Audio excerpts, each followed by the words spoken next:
అంటే వాళ్ళు చేశారు ఇప్పుడు చేయడం తప్పకైతే వాళ్ళు 100 చేస్తే ఒక నామినేషన్ పట్టుకు లేదా ఒకరిని తీసుకొస్తే మొత్తం అంతా అయిపోయింది అని అనడం తప్పు అనేది నా వెర్షన్ వస్తుంది. రైట్. ఒకసారి శివపార్వతి గారు జాయిన్ అయ్యారు, జనసేన అధికార ప్రతినిధి. శివపార్వతి గారు, షర్మిలారెడ్డి గారికి ఆవిడకి అంటే ఎప్పుడు జస్ట్ నిద్రలే పడిగినా మణిపూర్లో హింస ఒక్కటి మాత్రమే ఎందుకు గుర్తొస్తుంది? నువ్వు క్రైస్తవుడు అయి ఉండి క్రైస్తవులకు అన్యాయం జరుగుతుంటే ఏం పీకుతున్నావు అని చెప్పేసి వాళ్ళని అంటే జగన్మోహన్ రెడ్డి గారు ఆయన ముఖ్యమంత్రి అయిన తర్వాత క్రైస్తవులకు మాత్రమే కాదు కదా ముఖ్యమంత్రి, రాష్ట్రంలో ఉన్న ప్రజలందరికీ కులాలకి మతాలకి అతీతంగా లేకపోతే కులాలు మతాలన్నీ కలిపి ఎన్నుకున్న ముఖ్యమంత్రి ఆయన. ఈవిడెందుకు ఆవిడ ఆ క్రిస్టియన్ ఫోబియా పట్టేసుకుంది ఆవిడకి?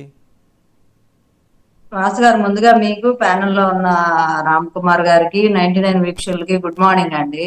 ఎందుకు అంటే ఆవిడని గత ఎన్నికల్లో పాపం బైబిల్ ఇచ్చి ప్రతి చోటకి వెళ్ళి అందరికి బాప్టిజాలు ఇచ్చి ప్రమాణాలు చేయించి ఓట్లు అడిగిచ్చారు కదా క్రైస్తవుల చేత. సో దానివల్ల ఆవిడకి మరి నేను వెళ్ళి అడిగి నీకు ఓట్లు వేయించాను కదా, అప్పుడు మరి వాళ్ళకి ఏదన్నా ఆ క్రైస్తవ దీనికి జరిగినప్పుడు క్రిస్టియన్స్ ఎక్కడున్నా వాళ్లే కదా, సో స్పందించాలి కదా అనే ఉద్దేశం అయి ఉండొచ్చు ఆవిడ.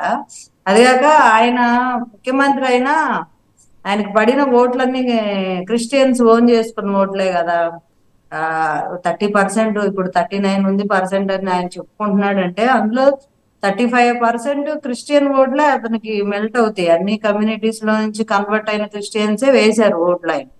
సో ఎక్కువ మంది క్రైస్తవులు నిన్ను నమ్ముతున్నారు, నువ్వేదో మాకు చేస్తావని. అలాంటి ఇన్సిడెంట్ జరిగినప్పుడు గొంతెత్తి మాట్లాడాలి కదా, నువ్వు ఎందుకు మాట్లాడలేకపోతున్నావు అంటే నువ్వు కూడా కన్వీనియంట్ పాలిటిక్స్ చూసుకుంటున్నావు అనేది ఆ ఉద్దేశం అయి ఉండొచ్చేమో. లేకపోతే వాళ్ళిద్దరి మధ్య అంతర్గతంగా ఇంకేమున్నాయో తెలియదు. క్రైస్తవుల భూములు ఏమన్నా వాటికి సంబంధించి ఏమన్నా పెండింగ్లు ఉన్నాయో మరి ఏంటో తెలియదు.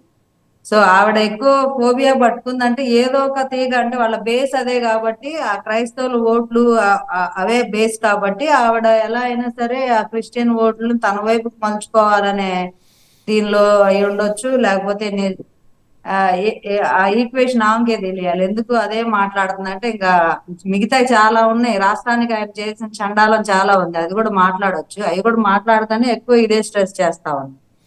రైట్. ఇంకోటి నిన్న చూశారు, పులివర్తి నాని మీద హత్యాయత్నం కేసులో మోహిత్ రెడ్డి, చెవిరెడ్డి భాస్కర్ రెడ్డి కుమారుడిని అరెస్ట్ చేశారు. రెడ్ బుక్ నిన్న మొత్తానికి బూజు దులిపి ఓపెన్ చేసినట్టుగానే చూడాలా దీంతో? ఇంతవరకు అరెస్ట్ అంటున్నారు కానీ ఫస్ట్ ఈ రెడ్ బుక్ ఎప్పుడో ఎలక్షన్ అప్పుడే ఎలక్షన్ కమిషన్ ఓపెన్ చేసిన రెడ్ బుక్ అండి. దాన్ని ఎన్డీఏ కూటమికి ఆపాదించకండి. ఎందుకంటే ఎన్నికల అప్పుడు జరిగిన అల్లర్ల తాలూకా ఫైల్ అయిన కేసులు అప్పటి నుంచి నిందితులు వాళ్ళు ఆయా రాష్ట్రాల్లో పాస్పోర్ట్లు పట్టుకొని ఎక్కడెక్కడో దేశాల్లో తిరుగుతూ దొరకకుండా తప్పించుకొని తిరుగుతా ఉన్నారు. అదే నిన్న దొరికాడు కాబట్టి అరెస్ట్ చేశారు.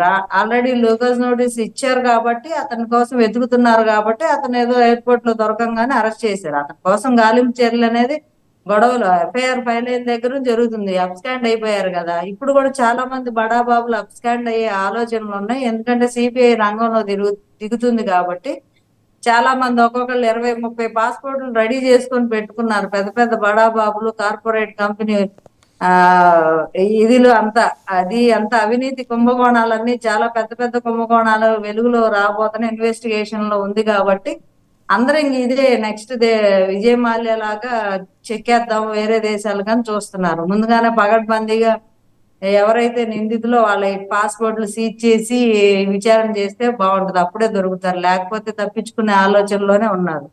రెండోదండి, ఉప ముఖ్యమంత్రి గారు ఒక కీలకమైన నిర్ణయం తీసుకున్నారట. గ్రామ మండల స్థాయిల్లో రోడ్లకి టోల్స్ వసూలు చేసే టోల్ గేట్లు పెట్టి టోల్స్ వసూలు చేసే రహదారులు నిర్మించాలి.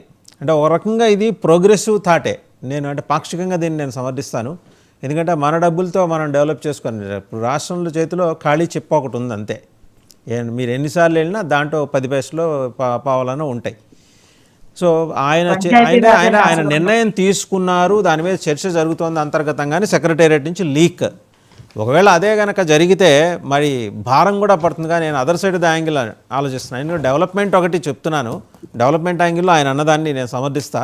కానీ అదే సందర్భంలో మరి అసలే మొత్తానికి ట్యాక్సులతోటి మోత మోగుతోంది, నడ్డి ఇరుగుతోంది. ఇప్పుడు కొత్తగా ఈ ప్రతిపాదన ఆయన తీసుకొచ్చారా, లేకపోతే ఆయన సెక్రటరీలు ఎవరన్నా ఆయనకి కొత్తగా ఈ ఆలోచన చెప్పి ఆయన్ని రెచ్చగొట్టారా? ఎందుకంటే దీని మీద ఏకపక్ష నిర్ణయాలు ఉండకూడదు. ఫస్ట్ ఆఫ్ ఆల్ కూటమి ప్రభుత్వం సమీక్షించుకోవాలి, ముఖ్యమంత్రి గారి దగ్గర పెట్టాలి, జనం నెత్తిన రూపాయి పడకుండా ఉండాలని కదా మిమ్మల్ని ఎన్నుకుంది. అసలు మీకు లీగ్లు ఎవరు ఇచ్చారు, ఆ మహానుభావుడు ఎవరు మాకైతే